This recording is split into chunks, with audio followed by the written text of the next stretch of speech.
回村的路上，穆思远赶着牛车缓缓行驶着。就在这时，前头一个头发蓬乱、衣衫褴褛、走路一瘸一拐的女孩子吸引了他的注意。姑娘，你没事吧？需要帮忙吗？女子听到这似曾相识的声音，身子猛地一颤，缓缓抬起头来。姑娘，我看你情况似乎不太好，还是去镇上的医馆看看吧。女子的脸上、身上都布满了伤痕，再加上那褴褛的衣衫，一看就是刚刚被人虐打过，并且还有最重要的一点，就是女子的肚子，似乎已经怀了几个月的身孕了。思远哥哥。穆思远却是眸子一眯，当即知道了他是谁。抱歉，打扰了。穆思远淡漠地丢下一句，便头也不回地赶着牛车离开。思远哥哥，你别丢下我，你帮帮我好吗？思远哥哥思远哥哥，你为什么这么狠心啊？柳婉婉难过的哭着，眼睁睁地看着穆思远的牛车远去。都欺负我，所有人都欺负我，我一定要让这些人付出代价。穆思远回到家中，心中还在想着方才的事，他浅浅地叹了口气，把之前的事情说了一遍。柳婉婉，她怎么会被人打？那你当时怎么不捎上她，或者送她去医馆？他并没有多想什么，只是觉得在那种情况下，只要不是有深仇大恨的人，看见了应该都会伸出援手的。难道你在记恨他家当初趁你生病来陆景夏时推亲的事？不是，我只是不想你知道了以后心里不舒服而已。你想什么呢？就算你帮了他，也不过是出于君子之礼，对一个落难的妇人伸出援手罢了，我有什么好不舒服的？要不我们去看看吧。好，都听你的。娘亲，你们去哪里啊？小白也要去，还有我。他们毕竟跟柳婉婉不是很熟，所以在去之前还是先去了村长家一趟，把这事儿跟他说了以后，带上村长一起前往。三人一路赶着牛车，顺着道路寻找，没多久便看见了走在路上的柳婉婉。思远哥哥，昭昭，你看这……先回去吧，看他这样子应该是想回家，就送他回家去。2刻钟后，牛车进了桃花村。你不是南溪村的村长吗？啊，这是怎么回事？婉婉怎么会变成这个样子？你们对她做了什么？刘老婆子，你可别胡说啊！什么叫我们村对她做了什么？我们在路上看见她这样，才好心给她送回来的。我的婉婉呢？怎么会被打成这个样子？到底是哪个天杀的干的呀？刘老头冷静一些，皱着眉头让他们先把柳婉婉抬进屋去。李老哥，不知道你们是在哪里遇上婉婉的？在三岔路口过去一点，是思远从镇上回来的时候先看见的。老二，赶紧去请大夫。思远的媳妇儿会点医术，要不还是让她给你家婉丫头看看吧。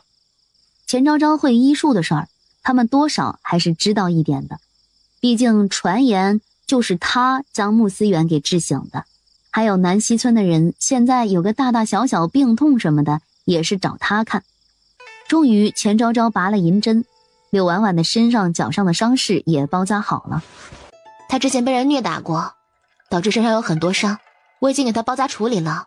另外她肚子里还有个4个月的孩子，胎气有点不稳，后面得好好养着，短时间内不能下地行走，不能干重活，不然胎儿随时很有可能滑掉。诊费200文，我们就不打扰了。啥？200文？我在我们村里给我们村的人看病都要收诊费的。拉倒吧，你给你们村收什么诊费？几个鸡蛋2把青菜也叫诊费，就算收了，他们都是3-5文，凭啥我们就贵那么多？还想唬我？这10里8乡有什么能瞒得过我的耳朵？我是大夫，我说多少就是多少，你们不是大户人家的亲家吗？怎么200文的诊费都拿不出来？没错，他看病收费全凭心情。刘老头子，前世在我们村看病确实是收诊费的，你们也别耽搁了，赶紧把诊费给了，我们好回去吃饭。老二家的，去取200文来。很快200文到手，钱昭昭随便说了2句后，就跟村长一起出了柳婉婉的房间。吃过饭后，小白趴到他的脚边，小家伙似乎有些不高兴。小白白，你怎么了？娘亲，你为什么要帮那个女人呢？怎么了？你不喜欢娘亲帮她吗？娘亲，你忘了上次她来我们家欺负你的事了？当时我还和姬姐去教训了她，帮娘亲出气。可是娘亲，你今天竟然还帮她，小白不高兴。就是大妹子，你说你憨不憨？那女人好像还是你相公的前未婚妻吧？你就不怕她以后来缠着你相公？小白白，你忘了娘亲是做什么的了吗？娘亲是大夫，是医生，在医生的眼里，没有好人和坏人的，只有病人和非病人。而且呀，她的肚子里还怀着孩子，难道你想让娘亲对一个怀着孩子的女人见死不救吗？说到这里，钱昭昭不知想到了什么，眼神变得幽暗，一颗心也变得格外的沉重。好啦，这种事情跟你说了，你可能也听不明白。你只要记住，你虽然是狼，但也是一匹好狼。在别人没有伤害你的情况下，你坚决不能伤害别人。但如果别人要伤害你，或者已经伤害到你了，你也不能心慈手软，尽最大努力咬死他们，知道吗？教育了一会儿小白后，钱昭昭就让他们自己去玩了。而穆思远也已经兑好了热水，等他洗澡。相公，谢谢你，辛苦你了。不辛苦，你每日在家中操劳才是最辛苦的。快洗漱吧，洗了早点歇下，等下水凉了。相公，要不咱们一起洗？不用了，你先洗吧，洗完了我再洗。钱昭昭忍不住捂嘴偷笑，从他怀里退出来，故作可惜。那好吧，那我自己洗吧。见他这般失落，穆思远下意识地心疼了下，差点脑袋一热就要答应。翌日一早，柳婉婉从噩梦中醒来。闺女，你吓死娘了！你昨天到底是怎么回事啊？怎么会被人打成那样啊？柳婉婉静静地听着他说了半天，表情没有半点波澜，但想到自己的遭遇，他就恨得全身开始发抖。是怎么回来的？他把昨天傍晚的事一五一十的全都给柳婉婉说了一遍。婉婉，你还没说你昨天到底发生了什么呢？到底是谁把你打成这样的？娘，我被李家赶出来了。什么？婉婉，你别吓娘啊！你怎么会被李家赶出来呢？上个月不是还好好的吗？你怎么这么糊涂呢？李家可是镇上的大户，多少女人嫁都嫁不进去，我们家费了多大力才把你嫁进去的。你要是惹李老爷不高兴了，你就赶紧回去哄哄他，可千万不能真的被赶出来呀。这一刻，他已经不关心女儿的伤势，一心只想着让柳婉婉赶紧回去，把李老爷哄高兴了，然后重回李家。娘，我回不去了，我回不去了。柳婉婉用力地摇着头，一个劲儿地说着自己回不去了。可是李大妹问她为什么回不去了，她又不说话，只知道哭。最后把柳家其他人都招来了。娘，李家大小姐陷害我，说我与男子私通，还故意让李老爷看见我跟别的男人在一起。李老爷一怒之下，便把我赶了出来，还让我以后别出现在他们面前，不然肯定不会让我好过。其实是李思琴早就知道他跟粮铺的掌柜私通，专门在前天拉着李老爷去粮铺堵他们。当时他跟粮铺掌柜正赤身裸体的做着那种事情，就这么活生生的被李老爷看见了。李老爷气晕了过去，他则被李夫人带回了李家。本来还念着他肚子里孩子的份上，想着等他把孩子生下来再把他赶走的，结果李思琴不知道从哪儿找来了一个证人，直接指证孩子不是李老爷的，而是梁铺掌柜的。李老爷之前身体不适，有1个月没去过他院里，他孩子就是那1个月内怀上的。柳婉婉是有8张嘴也说不清了，就这样被李家赶了出来。本想再去找那个掌柜的，想着他当了那么多年的掌柜，肯定积蓄也不少，养他那肯定是不成问题的。谁知道还没等他找过去呢，掌柜的媳妇儿就带着好几个人找到了他，二话不说先把他打了一顿，并且从掌柜媳妇儿的怒骂中，他得知了掌柜已经被官府抓走的事儿。李家状告他做假账，贪没梁铺的银子。掌柜的媳妇儿说呀，既然柳婉婉那么喜欢勾引男人，就让他好好尝尝男人的滋味。于是殴打他的2个男人，把他拉到了一处荒废之地。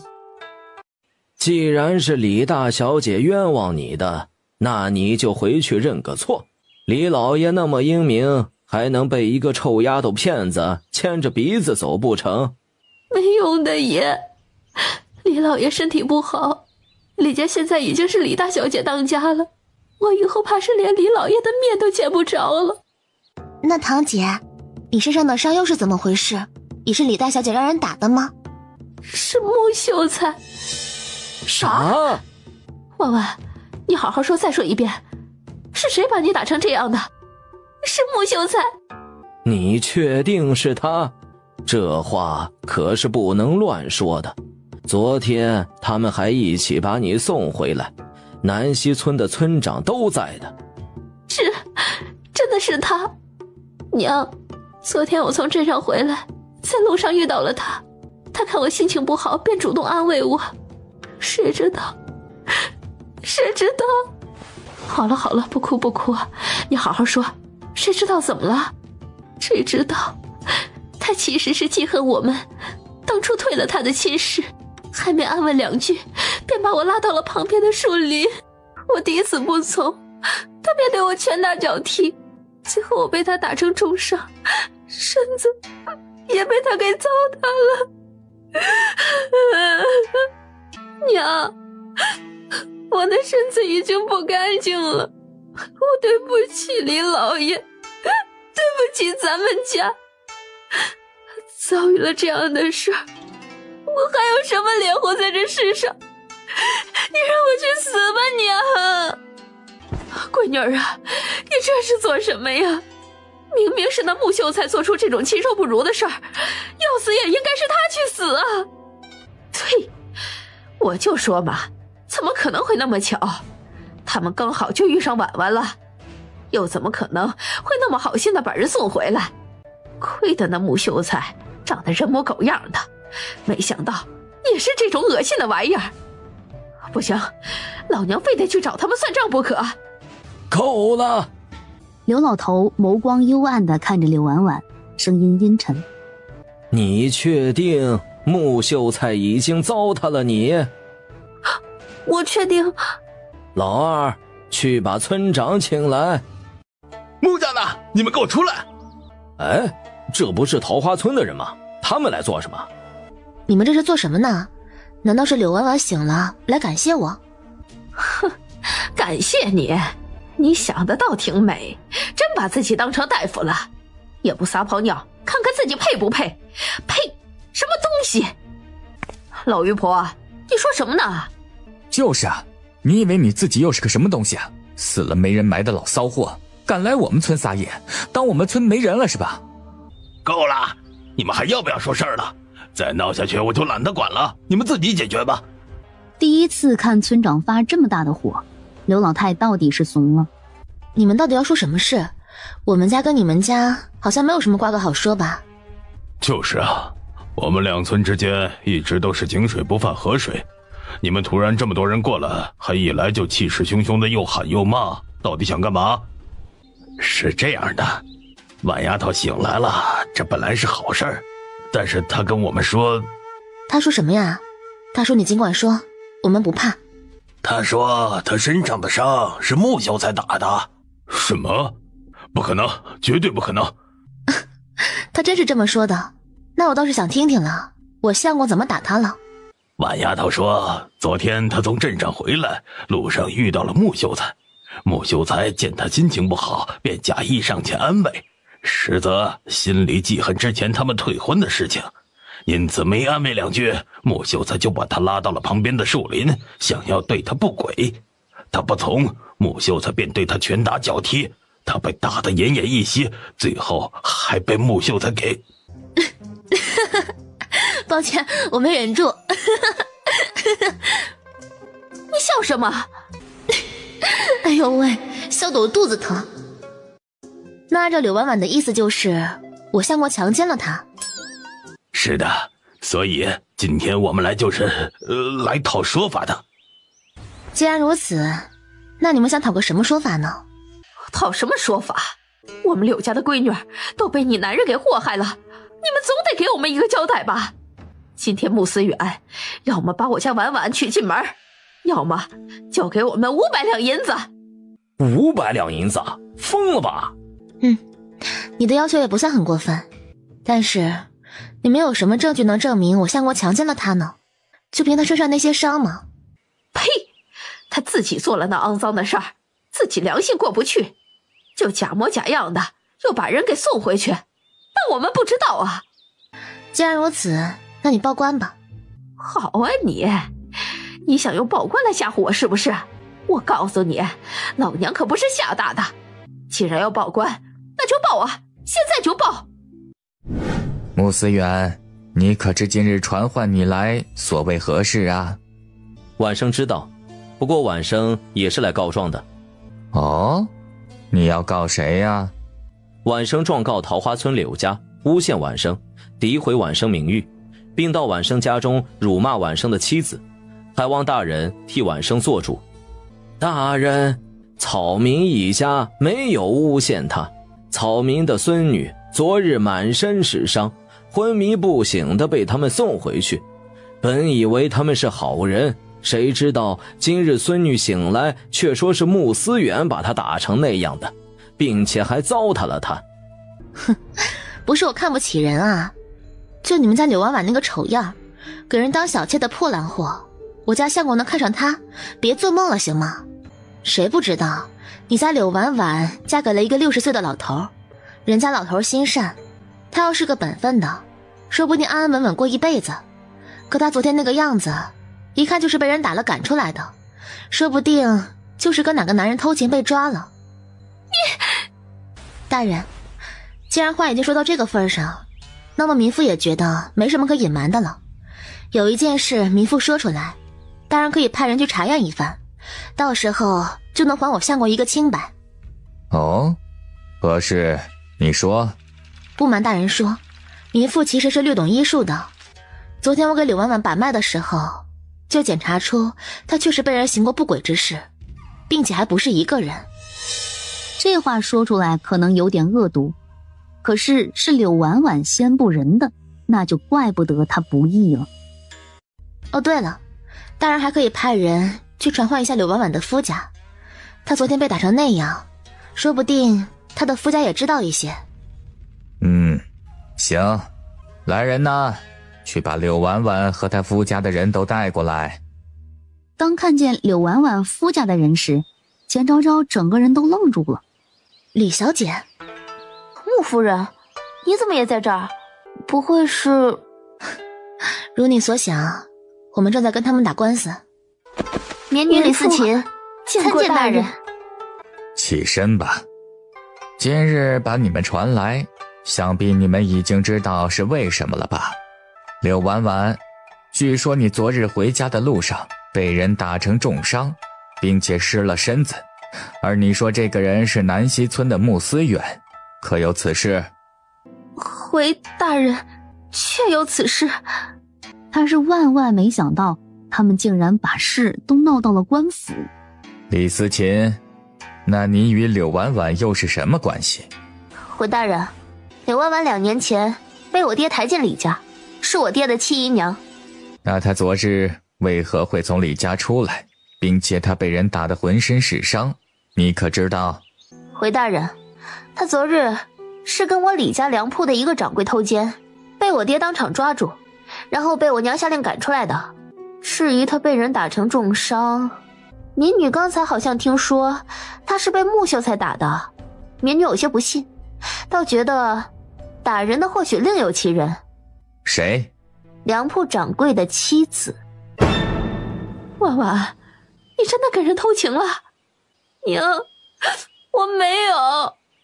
对了，大人，我们还有一事，就是李大小姐陷害我家婉婉，她口中的那个掌柜是她故意安排的，就是为了把我家婉婉赶出李家，还请大人明察。现在说的是刘婉婉被打一事，其他的过后再说。既然李小姐说柳婉婉身上的可能是梁铺掌柜的媳妇儿打的，那就来人，去把梁铺掌柜的媳妇儿找来。终于，第3次前往青石镇的2个衙役赶在天黑之前回来了。这次他们学聪明了，带来的不只是梁铺掌柜的媳妇儿，还有昨天被他叫去教训柳婉婉的那2个男人。一看见这些人，柳婉婉顿时心如死灰。果不其然，梁铺掌柜的媳妇儿一进来就恶狠狠地瞪着柳婉婉，都不用县令询问，他自己就一股脑的把事情全都交代了。县令深吸一口气，旋即又问了其他人。先是昨日教训柳婉婉的那2人，既然梁铺掌柜的媳妇儿都承认了，2人便也就承认了。事情真相大白，穆思远的确是被诬陷的，柳家所有人都被打了板子，严词警告。天黑了，折腾了一下午，我们先去吃顿饭再回去吧。钱昭昭邀请了李思琴，一行人或坐马车或赶牛车的往醉霄楼而去。穆夫人，没想到再次见到你会是以这样的方式。我也没有想到柳婉婉的夫家竟然是你家呢。哦对了，听今天他家说那话的意思，似乎他偷人的事还说是被你陷害的。是啊，当时听见我都气死了，亏我昨天还念在他肚子有孩子的份上，没有下令打他，只是把他赶出去，结果他不仅不知好歹，还转身就反咬我一口，真是气死我了。好了好了，没事了，现在也真相大白了，所有人都知道是他与人偷奸被报复，跟你跟我们都没有关系。确实跟我们没关系，而且我看今天那个梁铺掌柜的媳妇看他的眼神儿跟要吃人似的，估计以后他的日子也不会很好过。那也是他自找的，不止梁铺掌柜的媳妇，还有柳家人，因为他的欺骗，柳家人今天丢了脸不说，还被打了板子，他回去日子肯定也不会好过。日子一天天的过着，距离穆家新房开工已经过去了2个月。就这样，整座房子的瓦片盖好，房子也算是彻底完工了。相公，之前陈叔看的日子是哪天来着？初8。那差不多了，明天你就去请人吧，乔迁宴肯定要请大家来热闹热闹的。好。二嫂，这房子好大呀。是吗？以后你就住在这里了，想要哪个房间自己挑。不用了，二嫂安排的那间就挺好的，我很喜欢。那就行。翌日，穆思远去一家一家将全村都通知了一遍，让大家后天去帮忙。慢慢的，穆家来了一波又一波的客人，都是来吃酒席的。刚开始还好，虽然钱昭昭有些疑惑，因为他们没请别人，就请了村子里的。可到后面，竟然醉霄楼的掌柜都来了，和他一起来的还有张正平张大人，然后又是李思琴，跟李思琴一起来的还有他的2个好友。最后的最后，竟然连县令大人都派人来送礼了。昭昭姐，李小姐今日怎么会来呀？你还好意思说呢？我们好歹也认识这么久了，你家办乔迁宴你都不请我，是不是不把我当朋友吗？怎么会呢？我这不是怕你忙，没好意思请吗？本来也不是什么大事。来，昭昭姐，我给你介绍一下，这2位，她叫月婷，她叫宁秀秀。当视线落在那个叫月婷的姑娘身上时，这姑娘似乎有些眼熟。穆夫人似乎认识我。一听见他这声音，钱昭昭脑子里突然就灵光一闪，好像想起来了。之前买店铺跟鲁正清去县衙过户的时候见过这个岳小姐，只是那时候的岳婷一身高傲，眼睛长在头顶上，一副天老大他老二的样子，甚至他们还起了冲突。今天的岳婷似乎没那么高傲瞧不起人了，可她似乎只是在装而已，因为从她的眼里还是能隐隐约约地看到一丝嫌弃和鄙夷，并且钱昭昭可以看出岳婷也是认出了他的，可是却假装不认识。不过不管事实如何，钱昭昭都不打算戳穿。没有，觉得岳小姐挺漂亮的，所以不由得多看了2眼。岳婷很明显被这句话取悦到了，下巴都不由得抬高了几分。对了，穆夫人，怎么不见穆公子啊？钱昭昭的动作一顿，不知为何心里忽然升起一阵警惕。他在那边呢。哪儿呢？我怎么没看见啊？都这个时辰了，也该叫穆公子一起吃饭了吧？喏，在那儿呢。穆公子已经入席了。啊，不好意思啊，我没认出来，主要是不认识穆公子，所以一时不知道是哪位，还当他也跟穆夫人一样忙得忘了吃饭呢。无妨，我等下让他来跟你们认识一下就是了。你们快尝尝，看看我们乡下的饭菜合不合你们的胃口。肯定合的，这些菜一看就很好吃，对吧婷婷？岳婷眼里有些嫌弃，甚至她屁股下的长凳都是丫鬟擦了又擦的，可她还是坐得很不舒服。是，看起来确实不怎么样。这些菜味道怎么样就不说了，这卖相她是真下不去口啊。李思琴夹了一块糖醋排骨放入口中。这个菜好好吃，是什么呀？这是糖醋排骨，是我二嫂教大家做的，怎么样，好吃吧？外面可都吃不到的。真的吗？昭昭姐你太厉害了，这糖醋排骨好好吃，你也教教我呗。这么好吃吗？我也尝尝。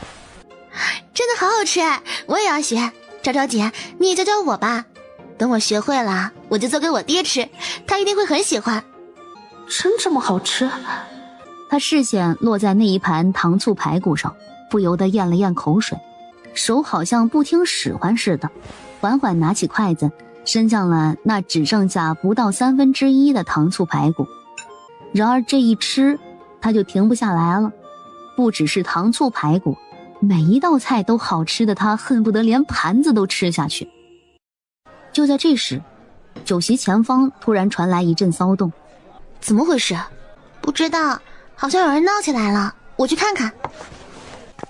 二嫂，是你娘家人，他们，别急，我去看看。昭昭，爹娘和你奶奶他们来看你了，你还好吧？挺好的，你们既然来了，那就休息一会儿，等下一起吃个饭吧。昭昭，你们这盖新房子咋也不跟我们说一声呢？不声不响的就盖好了，跟我们说，我们也能来帮忙啊。房子是思远找人盖的，也不好麻烦你们。你们大老远过来，先进去休息吧。现在桌子也坐满了，等会儿吃2席吧。于是钱家人就这么被带到了院子里，看见这一桌桌穿金戴银，一看就富贵逼人的大老爷们儿，他们一颗心都开始狂跳了起来。穆思远竟然认识这么多有钱人，钱昭昭那小贱人当真嫁了个好人家呀，真是便宜他了。坐吧。你们真是了不得了呀，竟然盖了这么大间房子，是用皇上赏赐的那100两银子盖的吧？对啊，不然我们哪里来的银子盖房子呀？果然是个不会当家的，你们就3个人盖这么大间房子有什么用？白白浪费了那100两，总不知道借点给你几个兄弟，他们不是要养孩子，就是还没讨媳妇，哪儿不要花银子？那可是100两啊，要是给他们，那几个孙子讨媳妇儿就不愁了，多出来的还能盖几间新房。银子应该还有剩余的吧，你拿出来给我。最近你爷身体不好，大夫说要根治得花不少银子，我们家已经拿不出来了。银子都用来建房子了，我们哪里还有剩余的银子呀？你们也看见了，这房子虽然建的不是很大，但是用料都是极好的，100两银子早就花得差不多了。既然爷身体不好，我这2年自学了点医术，可以给爷看看，说不定没那么严重呢。钱老头同样脸色不太好，也不咳嗽了。他哪里有身体不好啊？不过是为了要银子而已。你会哪门子的医术？从小看着你长大，你几斤几两我们还不知道吗？要是把你爷看出个好歹来，你负得了这个责吗？就是啊，姐姐，你看你们家现在也发达了，照顾一下娘家人怎么了？人家现在是发达了，所以瞧不上我们这些穷亲戚了。看看这一家人的嘴脸，钱昭昭是真替原主感到悲哀啊！你们也太不要脸了，当初那么对昭昭，现在又来找她要钱，你们怎么好意思的？就是啊，别说昭昭姐没有钱，就是有钱也不给你们。哎呦喂，老天爷呀，你睁开眼看看吧，我们辛辛苦苦养了10几年的孙女儿，现在发达了，问他拿点银子他都不给，还联合外人来欺负我们，没天理呀！昭昭如今既是我穆家的人，与你钱家便再也没有丝毫关系。你们若是再一而再再而三的前来纠缠，就别怪我狠心将你们送去官府，请县老爷来做主了。媳妇，你误会了，爷奶他们不是那个意思，我们只是想来看看姐姐而已。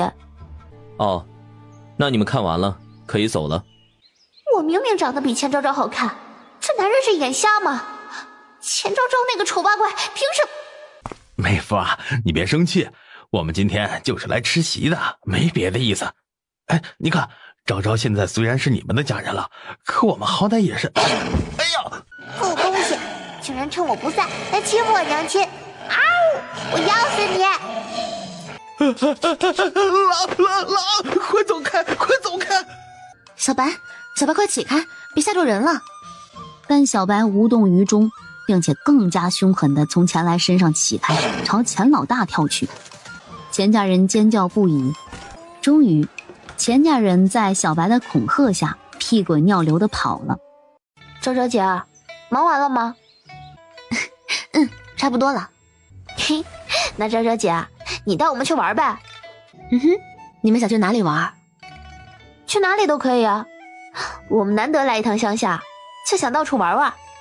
是啊，在县里的时候每日都是待在家，要么就是出去逛街，一点也不好玩。来到乡下感觉心情都变好了，是吧婷婷？是啊。那行，我带你们到处走走吧。乡下有什么好玩的？到处都是泥腿子，一个个穿得脏死了，臭烘烘的。要出去吗？思琴他们想出去玩，我带他们去。好，小心点，别走远了。穆公子，要不要跟我们一起去啊？钱昭昭愣住，眨了眨眼，思忖地看了看穆思远，又不动声色地看向岳婷。当看见岳婷那仿佛能拉丝的眼神时，他忽然好像知道了什么。不用了，我娘子带你们去就好。不愧是我一眼就喜欢上的男人，这声音是真好听啊。穆公子在家也没什么事做，不如就跟我们一起去吧。不必了，我挺忙的。钱昭昭带着他们先去杨梅林逛了一圈，看着这漫山遍野的红花，李思琴和宁秀秀眼睛都直了。好漂亮啊，这些是什么树啊？这是杨梅树，你们若是半个月前来会更漂亮，现在已经凋谢很多了。哦，这样啊，那早知道我们就半个月前来了。看到从始至终都跟在钱昭昭身旁的小白，昭昭姐，这白狼真的是你养的吗？是啊，我养的，从小就跟着我了。那你怎么会想起养狼啊？是啊，养小狗小猫啊这些还算正常，养狼有点吓人。还好吧，其实狼跟别的小动物也是差不多了，只要从小养在身边，对它好一点，他自然也会把你当成家人一样听你的话。万物皆有灵性嘛。听昭昭姐你这么说，我也想养了。我也是。其实我一直就想养一只小动物的，只是一直找不到合适的。在外面随便抱一只的话，我爹娘又不放心，怕伤了我。这样啊，那以后我若是见到乖顺的小宠物，就给你留着。真的吗？那太谢谢昭昭姐了。你放心，我一定会对他们很好的，把他们当成家人一样。还有我呢，我也要。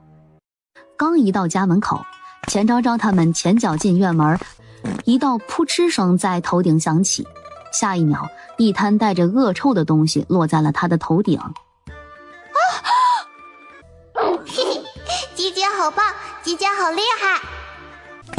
婷婷，你没事吧？快去洗！这野鸡也不知道吃了什么，拉了一大滩稀的，又腥又臭，那味道简直不要太上头。钱昭昭本想在里面帮忙的，可现在月婷恨他恨得要死，连形象都懒得维持了。刚一进屋就叫钱昭昭滚出去。妹子，你跟那几个小姐关系好不好啊？你这野鸡在她头上窜稀，我看她脸都绿了，等下不会为难你吧？是啊，那野鸡也真是的，怎么好好的跑门框上去了，还好巧不巧的把鸡屎拉在了那姑娘头上。没事，他们不会这么小气的，我等下给他赔个不是就是了。行吧，不过你这野鸡可要好好教训一下了，真是越来越皮了。哼，虽然是客人，不过那小姐从到这里开始就一副鼻孔朝天看不起人的样子，要我说呀，就是活该。可不是咋的呀，既然嫌弃看不起咱们这些乡下人，就别来呀，来了还一副高高在上的模样。人家另外2位小姐就不像她，所以才连鸡都看不下去了，不然好好的不往别人头上拉，怎么偏偏往她头上啊？看来大家的眼睛都是雪亮的，谁好谁不好还是一眼就能看出来的。谁让你跑门框顶上去的啊？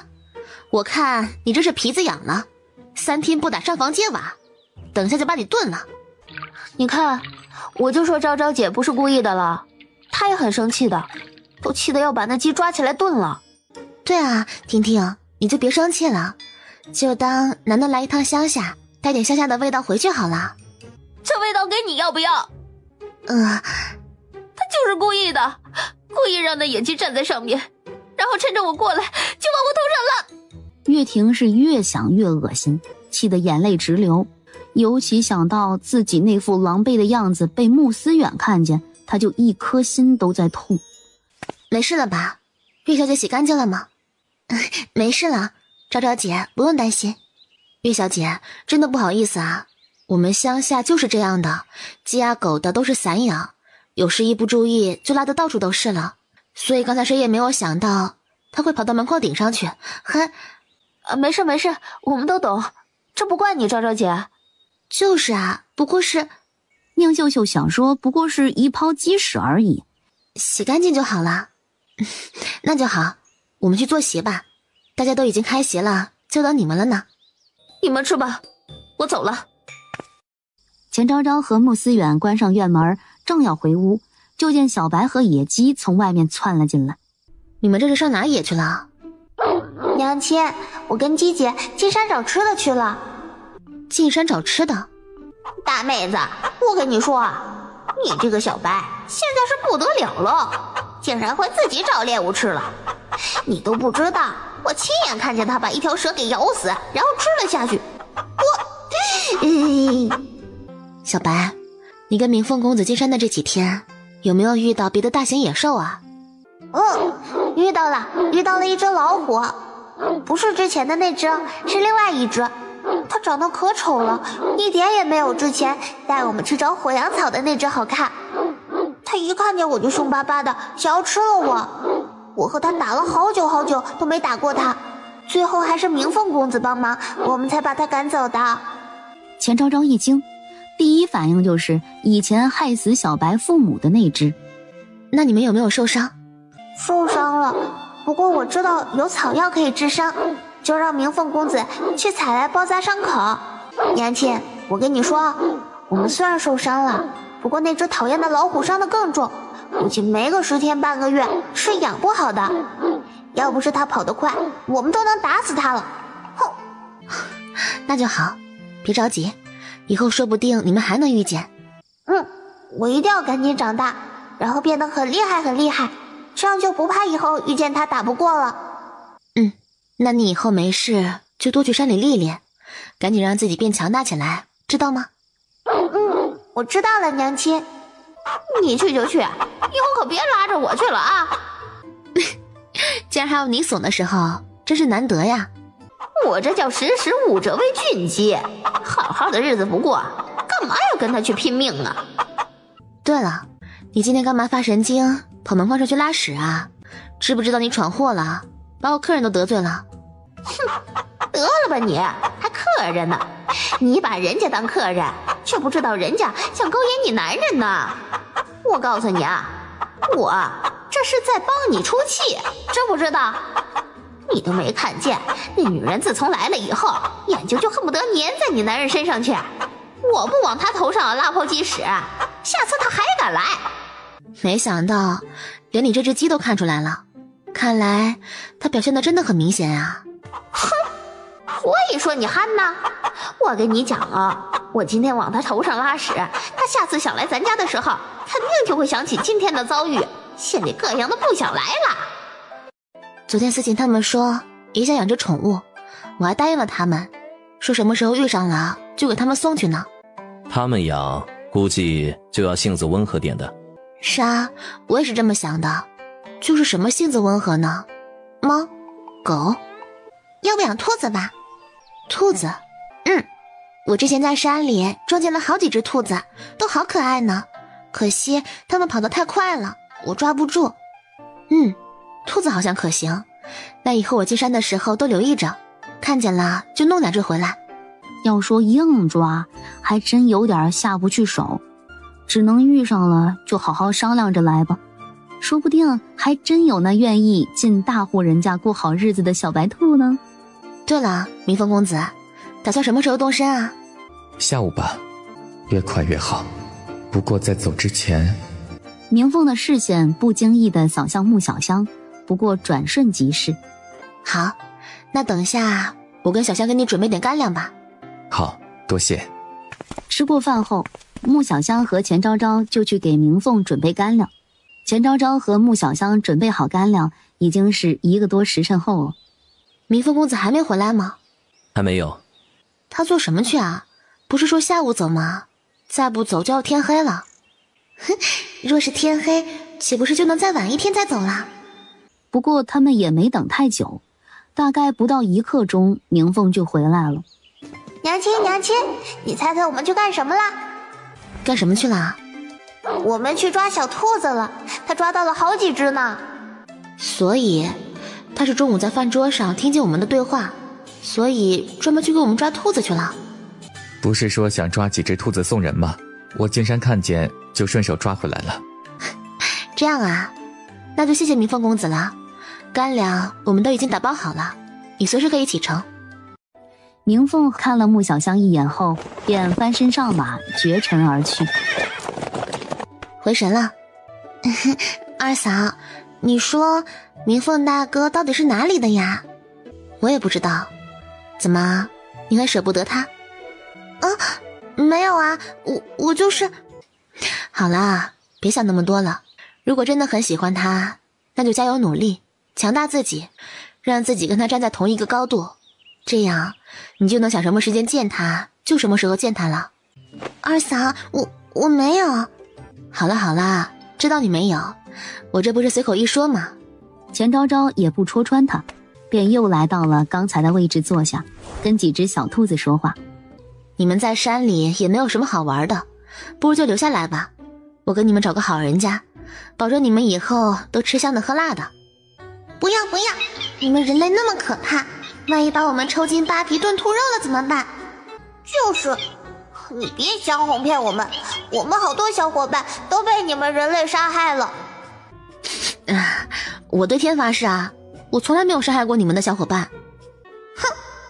哼，说的好听，那你们现在怎么又把我们抓起来了？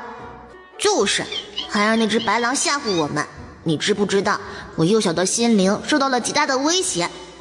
还有我。好了，知道你们怨气大，但是你们也看见了，你们在山里确实很危险啊。就算我今天把你们放了，你们回去，说不定明天又被人给抓了呢。钱昭昭苦口婆心，费尽口舌的 PUA 他们。几只小兔子听得一愣一愣的，随即你看看我看看你，好像说的是有那么点道理哎。好了，我就说这么多了，你们要想走的话，我也不拦着你们，大不了我再去找别的小动物就是了。那我们要跑吗？看他的样子，好像真的不管我们。要不还是跑吧？难道你们真的觉得他能善待我们？别忘了，人类是很凶残的。于是几只小兔子一边往外走，一边回头看钱昭昭的反应。干啥呢你们？急匆匆的，赶着去见鬼呀！鸡姐，真的是鸡姐。鸡姐你怎么在这儿啊？这里是我家，我当然在这里了。鸡姐，这里是你家？难道这里就是你交的那个人类朋友家？是啊。怎么样，气派吧？我跟你们说，他可是这个村子最有钱的人。你们想找一个这样的人类朋友，那简直比登天还难。看在我们是朋友的份上，你们赶紧走吧。我去跟他说说，他肯定不会为难你们的。他们相互对视一眼，还不等野鸡说话，就咻的转身跳到了钱昭昭脚下。小姐姐，我们愿意留下来。你让我们做什么我们都愿意，只要能留下来就行。好嘞，那你们就都留下来吧。不过先说清楚啊，你们可不能乱跑，而且要听我的话哦。我们一定听话。几只小兔子在木甲养了2天，终于是彻底养熟了。然后在第3天的时候，钱昭昭却告诉他们要重新给他们寻个主人。啊？为什么呀？你不喜欢我们了吗？果然，人类都是无情的。这才2天就不喜欢我们了。没有啊，我还是很喜欢你们的，只是本来把你们带回来就是要送人的。你们放心，他们都是城里很有钱的大小姐，等你们跟了他们，每天吃香的喝辣的，日子肯定不会比现在差。难道你们不想当第一批进城的兔子吗？那我们以后可以随时回来吗？当然可以啦，只要你们想回来，随时都可以回来。我有机会肯定也会带小白去看你们的。3只小兔子这才可怜兮兮地垂下脑袋，不再说什么。昭昭姐，真的是你啊！家人却跟我说，我还不相信，没想到你真的来了呀！好可爱的小兔子，是你给我找的吗？对啊，这是前2天在山里抓的，想着你们应该会喜欢，就给你们送来了。放心，已经训好了，只要对他们好，他们就不会抓人，也不会逃跑，很听话的。谢谢昭昭姐，你真是太好了，我还以为要好久才能找到呢，没想到你这么快就找到了。你喜欢就好。啊，我很喜欢。昭昭姐，你们从家里过来也累了吧？来进去喝杯茶，下午就留在这里，吃了晚饭再回去吧。二哥二嫂，你们回来啦，晚饭做好了，快洗手吃饭吧。辛苦了，不过我已经吃过了。小白、野鸡和团子就一直往钱昭昭怀里和穆思远的牛车上看，找了半天都没找到那3只小兔子。果然是被送走了，也不知道以后还能不能再见面。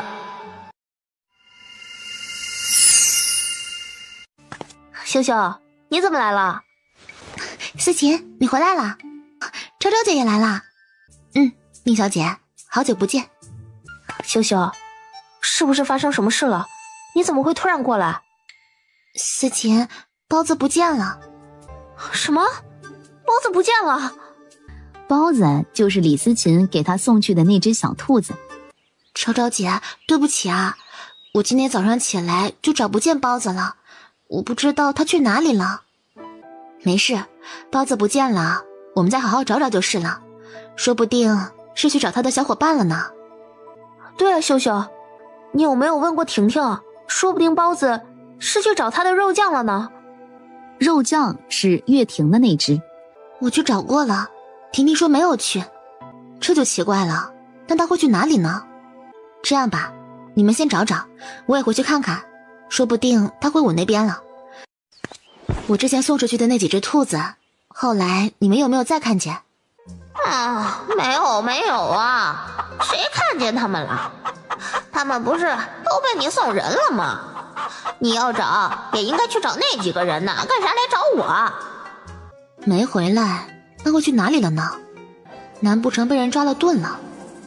我说你呀你，要是他出什么事儿了，我看你怎么跟团子交代。团子是穆小香养的那只，对于如今的他们来说，确实像家人一样，算是家里的一份子了。他们跟你又不是好得很，就是见过一面的人罢了，你却把自己的朋友送出去，该说你蠢，还是该说你烂好人呢？闭嘴！我又没说错，本来就是又蠢又烂好人嘛。如果只送给李思琴和宁秀秀也就算了，偏偏他连月婷那个女人都送。那个女人是个什么人？他是眼瞎看不见吗？真是枉费我为了给他出气，还费尽心思往那女人头上拉屎了，浪费我一泡便便。那我们快去找他吧，万一被别人抓走了可就不好了。下山的路上，小白又叫了不少小动物一起找，他把小包子的特征给他们描述了下，之后还去家里把穆小香的团子带了过来，让他们在团子身上嗅一下包子的味道。小动物们都拍着胸脯保证肯定能把包子找回来。他刚到家没一会儿，李思琴和宁秀秀就来了，两人也派了人出去找，但是一直没有消息。小白他们已经出去找了，你们也别急，他们动物之间都有感应，肯定能找到的。他们没有等太久，大概又小半个时辰的时间，小白和二头终于回来了。同时一起回来的还有穆思远，而穆思远的怀里就抱着一只小兔子。